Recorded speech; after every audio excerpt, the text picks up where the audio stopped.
I am Rajendra Sudha and welcome to my channel English with Rajendra Sudha.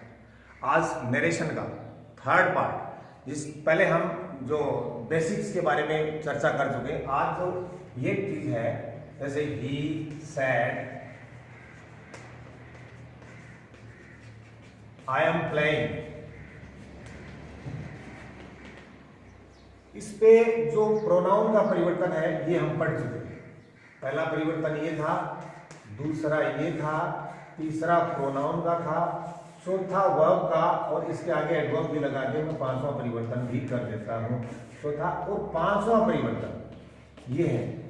तो ये जो पांचवा परिवर्तन है, the change that denotes time and place, और ये है वर्ब का परिवर्तन, जिसको आप टेंस का परिवर्तन भी कहते हो। कौन सा टेंस किसमें बदलेगा, कौन सी वर्ब का क्या होगा, या मस्ट के 3 तरह के परिवर्तन होते हैं, वो कैसे होंगे, इनके बारे में पढ़ेंगे। ये हम पहले वाले टॉपिक में पढ़ चुके हैं। इनके बारे में अगर पढ़े तो हम इसको the word that denotes time and place, इसको दिखाइए आप इधर, ये देखिए, change that denotes time and place, जिसको हम हिंदी में कहते हैं समय और स्थान दर्शाने वाले शब्दों में परिवर्तन। यदि डायरेक्ट स्पीच में दिस होता है तो इनडायरेक्ट बनाते इसमें उसका होगा दैट।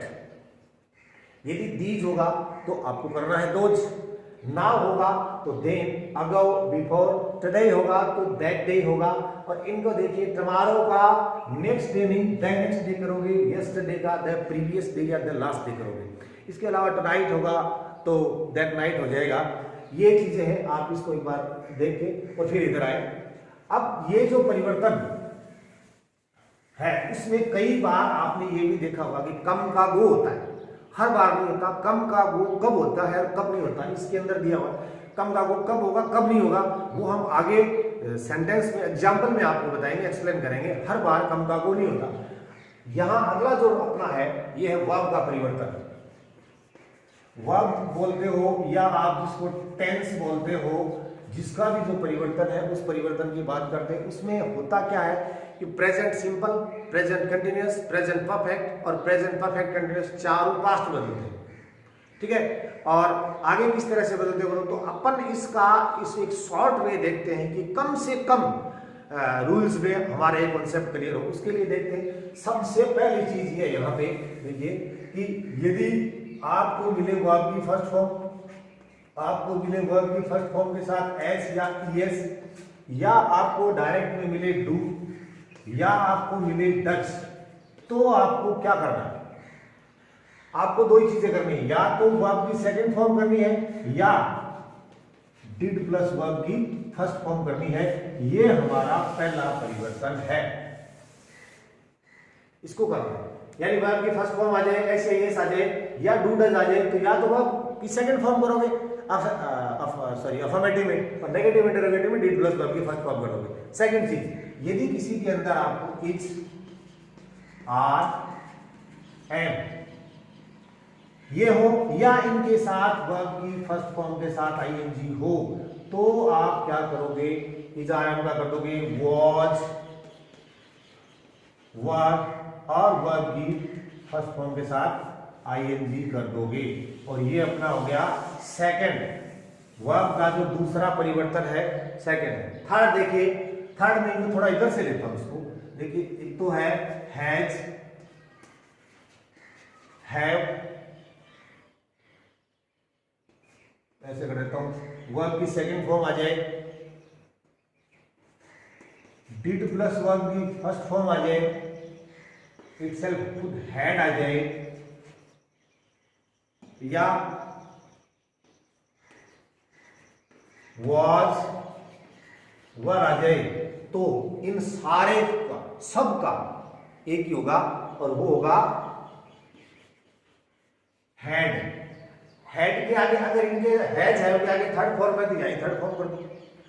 इनके आगे थर्ड फॉर्म की जरूरत नहीं है, इनका हेड होगा, हेड के आगे। इसके बाद में अगर बीन है तो बीन कर, सॉरी आईएनजी है तो हेड बीन हो जाएगा, वरना हेड प्लस वर्ब की थर्ड फॉर्म होगी। और इनके अंदर क्या हो जाएगा? इनके अंदर बीन, अगर बीन है तो बीन हो जाएगा। ये सारे एक साथ कितने टेंस क्लियर हो गए? प्रेजेंट परफेक्ट यहां तक हो गया, पास्ट सिंपल यहां तक हो गया, पास्ट परफेक्ट यहां हो गया, पास्ट कंटिन्यूअस ये हो गया, had been has been, present perfect continuous का हैज बीन हैड बीन हो जाएगा। तो ये सारी चीजों का ये हो गया। अब अपने पास बच गए विल और शैल। विल और शैल का ये वुड और शुड होता है।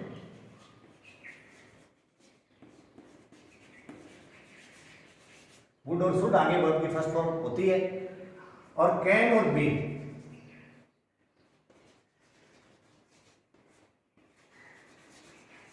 कुड और माइट, अपना इतने परिवर्तन से अपना काम चल सकता है।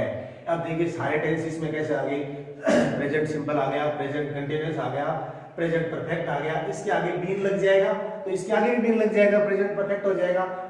पास्ट सिंपल आ गया, पास्ट परफेक्ट आ गया, पास्ट कंटिन्यूअस आ गया, फ्यूचर भी आ गया और मॉडल के रूप में भी आ गया। और कैन का कुड और मे का माइट हो जाता है। ये इसके अलावा जितने और जो परिवर्तन, जो मस्ट के 3 परिवर्तन है, वो अभी आपको इनको क्लियर करके फिर बताता हूँ। इसमें जो वर्ब का परिवर्तन के अंदर एक मस्ट है, बड़ा टिपिकल है, इंपॉर्टेंट है और कई एग्जामिनेशन में आता है इसका प्रयोग। और बहुत सारे स्टूडेंट्स जो टेंस का और वर्ब का परिवर्तन सीख के मस्ट की तरफ ध्यान नहीं देते हैं, जो कंफ्यूजन करते हैं, सेंटेंस गलत कर देते हैं। मस्ट का प्रयोग करेंगे आप तो मस्ट के 3 परिवर्तन, वर्ब के रूप में 3 परिवर्तन होते हैं। 2 तो ऑब्लिगेशन के साथ है। अगर बाध्यता जिसको आप कहते हो, ऑब्लिगेशन है तो क्या होगा, प्रेजेंट की ऑब्लिगेशन है तो मस्ट का हैड टू होगा, फ्यूचर की ऑब्लिगेशन है तो मस्ट का वुड हैव टू होगा।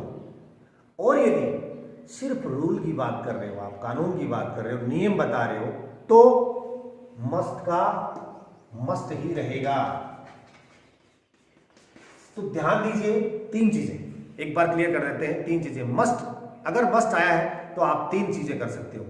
एक, अगर नियम बताया जा रहा है, कानून की बात की जा रही है, तो सिर्फ मस्ट आएगा, मस्ट का।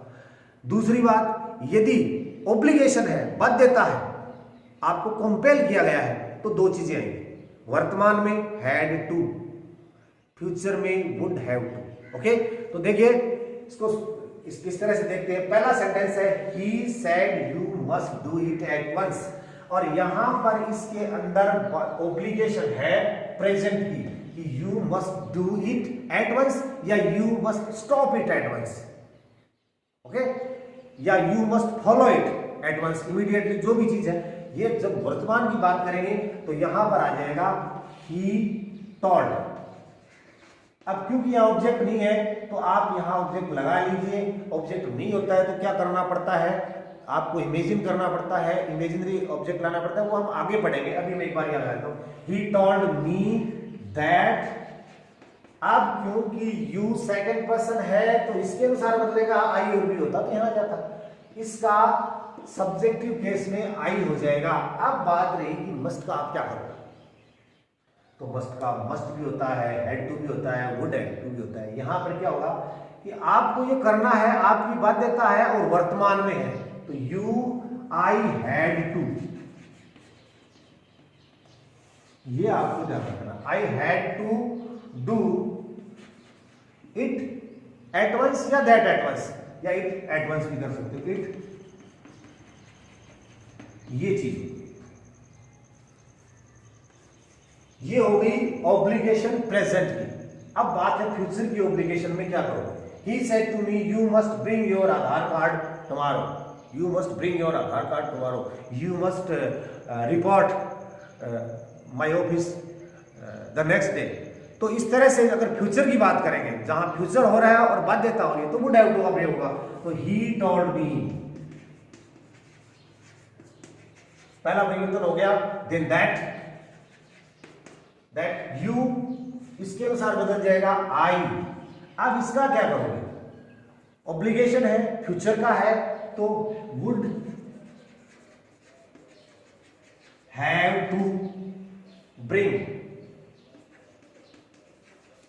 अब योर का क्या करोगे, ये तो योर का मतलब हो गया, इसके अनुसार बदलेगा, सेकंड पर्सन है, ऑब्जेक्ट के अनुसार बदलेगा। हमने ऐसी चर्चा पहले भी की थी, जैसे सन अपॉन 1 2 3, तो सेकंड पर्सन है, सेकंड पर्सन तो ऑब्जेक्ट के अनुसार बदलेगा, ऑब्जेक्ट के अनुसार बदलेगा, तो ऑब्जेक्ट है या मी, मी का अगर यू योवर है, आई का माई, यू का योर, तो यू का योर है तो आई का हो जाएगा यहां पर माई, माई आधार कार्ड, द नेक्स्ट पे हो जाएगा इसके। अब नेक्स्ट देखिए, He said to me, you must pay the taxes regularly. यहाँ कोई बात देता नहीं है, कानून की बात बता रही जा रही है। He said to me, you must walk, keep to the left, you must drive your vehicle within the limit. तो इस तरह की अगर बातें आपको कानून बताया जा रहा है, आपको नियम की बात अगर बताई जाए तब सिर्फ मस्ट आएगा। तो यहां आप क्या करोगे, He told me that, अब यू इसके अनुसार आ गया आई, और यहां पर must pay the taxes regularly आ जाएगा। यहां आपको ध्यान रखने की बात क्या है कि हमने तीन चीजें करी, यहां हैड टू आ रहा है, यहां पर वुड हैव टू आ रहा है, और यहां मस्ट आ रहा है। तीनों चीजें इंपॉर्टेंट बातें हैं वर्ब के परिवर्तन में। टेंस के अलावा ये मस्ट के बहुत ही महत्वपूर्ण चीजें, इनका आपको ध्यान रखना है। तो उम्मीद करते हैं कि आपको ये वीडियो अच्छा लगा हो, और अगर अच्छा लगा हो तो लाइक करें। धन्यवाद।